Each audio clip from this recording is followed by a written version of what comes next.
Good morning. Back on Thai time now, thanks to England. Getting me up very, very early yesterday. Don't know for how long I'll be on Thai time. Wonderful, wonderful day at Wimbledon and in Mexico City and in Sweden. Delighted with the research yesterday. Both teams to score in both of the Allsvenskan matches. Job done. Well done to England. Heart, spirit, everything. Bellingham, are we going to be missing Bellingham in the next match, or will Thomas Tuchel ring the great orange one to get that red card rescinded? Portugal and Spain, I was delighted with this call and I hope you followed it up. This is how I made 480 quid in the Stockport match. So listen well. Lay over 0.5 goals at the start of the match because I expected a tight one, given Spain's multiple 0-0s this World Cup. Get to 0-0 at half time. Now you've got two options. You can either lay the draw, full liability, full stake, second half, at far better odds than you'd have got for the layer. Far better odds mean shorter than you'd have got pre-match. Or sit on it. The Fonz, sit on it. The longer you wait, the lower the draw odds, and you'll still be laying at the same stake because you've got that 0-0 covered. I think I got Stockport 1.09, 480 quid for a £40 stake. So something like that. £40 liability, I think it is. Yeah, liability. So you lay the draw as late as possible. I say that because did you see the timing of this one? 94th minute. Quite outstanding. So some really good plays yesterday in the football. And I'm going to be using this a lot more, laying over 0.5 goals at the start of the match. And I wonder if you can do that in more matches because the liability is so low and the returns are so high that hopefully we can hoover up the lost liability with our profits when we do get those 0-0s at half time. I'm going to be working on as well, if there is a breakthrough before half time, can we hedge that using the goals markets? That's something to think about there, so we can hedge against a goal coming in before half time. Tennis was excellent yesterday, particularly for the ferryman. Congratulations to him. Let's take a look.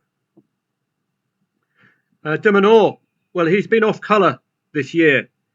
Certainly, if you are going to be laying against De Minaur or laying Caboli, you lay him 2-0 up, particularly with that second set inferring that De Minaur might be up for the fight. But Caboli, this is a scalp. Well done to the ferryman. You'd have profited because he's a plucky Brit, plucky underdog, winning the first set. Then the odds-on favourite delivers. And this is a good trading lesson for you. You don't have to call the final result to make a profit as a trader.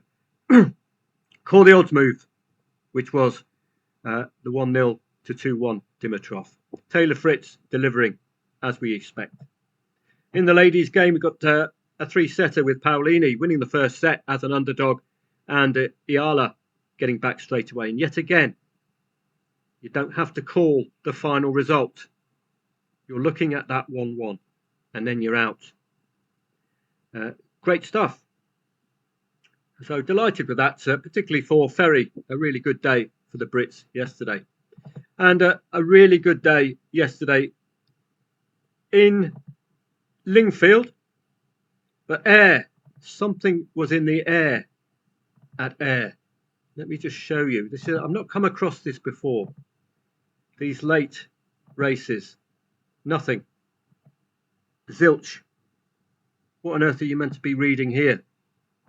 So you just ignore the meeting if you get something like this. How on earth are you going to be picking signals when there aren't any?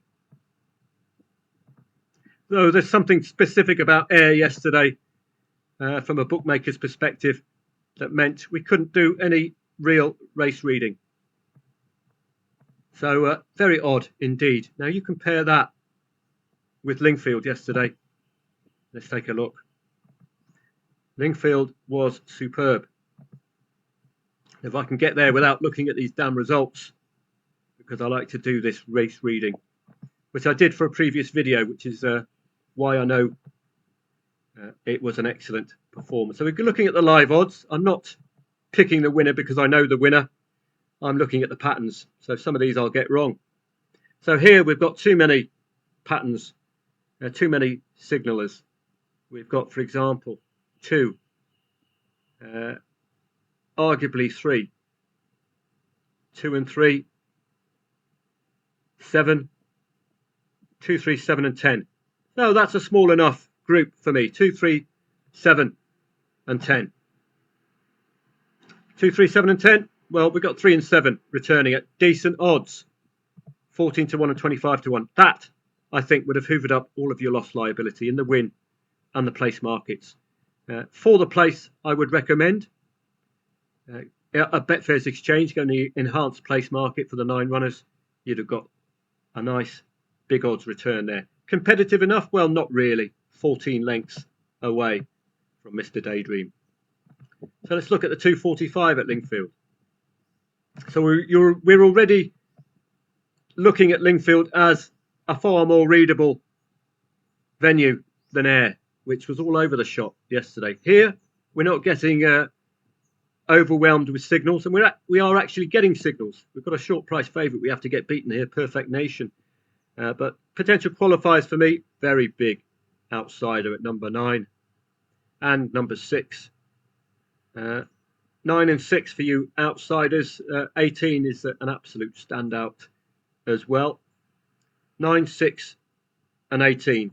Not with much hope for these big priced outsiders. 9, 6 and 18. 7 wins, the favourite wins, and it was all clogged up by the market. So got to be very wary about the head of the market. We've got to think to ourselves, look, we've got this one, and we've got this one. And we've only got, if we go enhanced places, we've got only 4 places to fill. So you're in a bit of a sticky spot. But we got Pete Tram, one of my mentions, placing at 50s. So you're going to get something back on that 50 to 1 place, because you're going to get probably going to get double figure odds or thereabouts in the place market. Enhanced place, maybe just a little bit shaved off that. So we're getting places at big odds at the moment, which does suggest that the bookmakers are reading, or the bookmakers' signals at Lingfield are far better than the signals at Ayr. Here we've got number 1.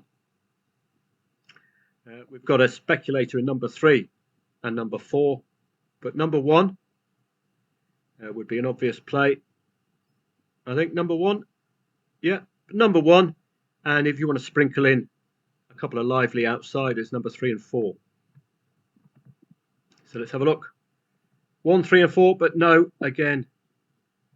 But at least number 1, the one near the head of the market, getting involved. That would be the most logical play.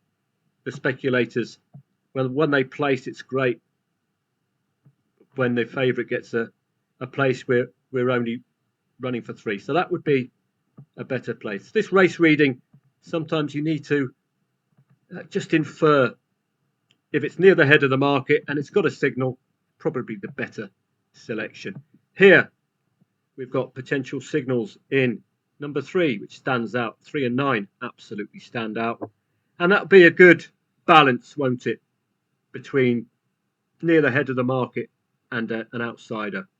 Number 4 as well. 3, 4, 7, 8 and 9. So we're getting a bit too many qualifiers now. So which way do I go? I'd like to limit my input here because we've got, well, it's 13 to 8 favourite who's going to take one of the places, highly likely. So 7, 8, 4 potential. But then we've got those gaps with 3 and 9. 7, 8, 4, 3, 9. Too many qualifiers. So it's a difficult one. I haven't sussed this out yet. Do I go with this signal or do I go with this signal? I'm going to decide here to go with number 4. And I'm going to go with number 7, which is near the head of the market. And number 8, which is not an outsider. So I think that's going to be my choice. 4, 7 and 8. I wouldn't be surprised if 3 and 9 perform admirably. But 4, 7 and 8. 7 wins, 7 to 2. 8 second and 4 third. Unbelievable, Jeff. Can you imagine if you can do a load of permutations for the straight forecasts? We're talking some whopping odds here. So a lesson. It was the non that worked. It was these ones that worked yesterday in that particular race. Let's have a look at the 4:15. So you can see Lingfield far more livelier than Air. And again, any qualifiers here? Well, let's take a look. I can't see anything here. No. If I was to play, it would be number 6. But then again, number 2 is also fancied. So probably not a play for me in what it looks like a market favouring number 2 and number 6. But there we go, number 2 coming second and number 6 coming fourth. So you've got a return for the place, but you'd have made a loss on the actual race because the place only odds enhanced for favourites is going to be very skinny. You're looking for evens for the place, at least I am anyway. Let's have a look at this one. 5 furlong race, 9 runners, so good for each way places. You can already see number 1 standing out to me, number 1. Number 5, number 6, 1, 5, 6 and 7. I think I'd be happy with that. 1, 5, 6 and 7 in a 4-to-1 the favourite race. 1, 5, 6 and 7. 6 gets the win. 1 the next second. Fabulous. 1, 5, 6 and 7. So 2 of a winner and a second. So we're going to make a profit on that particular race. 5.20. Let's have a look at the live odds. And again, you've got that singular standout, haven't you, at number 7. But we've got a short price favourite, which is a concern. It's going to nick one of the places, highly likely. Speculators, you'll be looking at number 3 and number 5 for your big outsiders. 3, 5, 7. 3, 5, 7, 9. 3, 5, 7 and 9 with 11. But I'm not going to be going getting too carried away with these outsiders. Just a bit of fun. 3, 5 and 11. Just to see how they run. But number 11 looks the obvious each way play. Number 11. The 3, 5 and 7. How'd the big boys get on? Number 11 didn't place. 3, 5 and 7. But we've got a 66-to-1 fourth place. So you'd have got a decent return, which would have hoovered up some of the lost liability there. So some of these signals are being done by that 6-to-5 favourite winning. And that's the difficulty. This is, again, problematic for that 8-to-11 and the 7-to-2. But any potential qualifiers? Well, you've got this gap here, number 8. And number 9. Number 8, number 9. But how about these ones? 2, 3, 4, 8, and 9, near the head of the market. I think it's a little difficult going in with 5 because we've got that favourite. So this is all have to make these decisions, but we don't have time in the real world to make these decisions because this will occur right before the race is off. So you have to make an instant decision. Mine would be obviously number 8 as the play. Keep my liability low, but I wouldn't be surprised to see good performance from 2, 3, 4. But number 8 would be the final decision. Number 8, second at 22-to-1. Wow. Now you can see, only beaten by the short price favourite. Am I making this up? You can see it for yourself. No odds. Now, there is something to these signals, isn't there? And this is the final race of the day, the Get Out Stakes. Before we move on to the football and see, hopefully, the US getting done. The cheating bar stewards. This is an Arab race. Probably not good for betting. I don't know how accurate the signals will be in an Arab race. But if I was to play, it would be number 1 and 2. Simple as that. And 2 gets a win at 10-to-1. Number 1, third. And again, I'm not making this up. You can see it there for yourself. Yeah? Quite clearly. Bang. 2 consecutive races now we've had that gap winning. Unbelievable, Jeff. Really is. And number 4. Did I say number 4? That was another one. 2 and 4. We got the winner. 2, 4 outside of the places. So good stuff there at Lingfield. Air. Something was up there with the bookmakers because we're not getting the signals at Air yesterday. I look forward to doing a live stream of this at some point. And just to show you that you have to make decisions very quickly with this. Let's return to the football. Today's trading angles, and it is a day of the Champions League, Conference League, but I'm going to stick my neck out. None of the sides you see today will be winning the Champions League. All I would recommend for you to do tonight is to use an in-play stats feed, follow that. Have a bias perhaps for the odds on favourites, which would be Karun Zalgiris, Sabah Baku playing at the New Saints from Wales, Larne from Northern Ireland playing FERY, and Klaksvik from the Faroe Islands playing Bissen. Elsewhere, we've got 2 odds on favourites in the Conference League, Strassen and Albasani from Albania. Now, you're going to have to be howling mad Murdoch if you can trust this lot. Great to see the US losing after that ridiculous Orange One's intervention. Why does this idiot have to make everything about himself? Narcissist. And if this Balogun scores, then there's going to be hell to pay, particularly if he scores a winner. Should not be playing. Rules are there for everybody, not just exempt for the great Orange One. Should stop that arse licking of that idiot, really. Infantino, acting like an Infantino.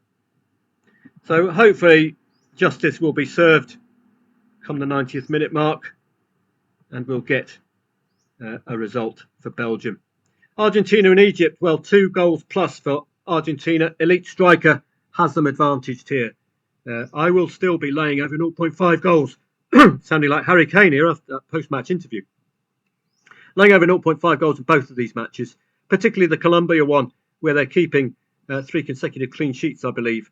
They're going to be very, very tough to unpack, Colombia. Lay over 0.5 goals, start of the match, and you saw with Spain yesterday, you can really make a big profit if you've got big kahuna burgers and stay in. Argentina, Messi did mention he was tired in an interview in his last match. I don't know why, because all he does is walk around. But wonderful, wonderful player. Egypt, Mo Salah, I wouldn't have him up there with Mbappe, Haaland and Kane. He's not that reliable in a very poor, relatively speaking, Egyptian side. I would not expect Egypt to get anything out of this. But Argentina, they do have their off days where they have these tight matches, 0-0s and 1-0s. So be careful with that. Switzerland, Colombia, I'd be far more comfortable laying over 0.5 goals at the start of that one. Looking at the rankings as well for the sides that the Swiss have beaten, and they're pretty poor. Not the greatest. 61st, 30th and 29th, playing 13th today. Another angle,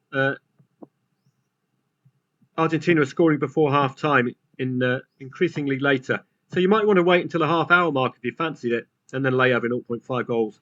Sorry, lay the 0-0 in the half-time score market. But certainly in both of these matches, I would be laying over 0.5 goals at the start of the match in the hope that Egypt park the pyramid or park the camel, and Colombia maintain that exceptional clean sheetery, including a shutout of Portugal, who are far better ranked than today's opponents. So that's it for me today. Have a great day. I might see you at 5 o'clock, but I'm really not going to get carried away. I'm saving my dough for the season in August, really.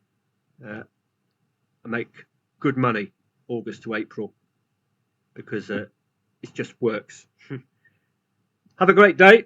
I might see you at 5 o'clock, members of Football Trading Profits. And if I find any trades, I'll pass them on.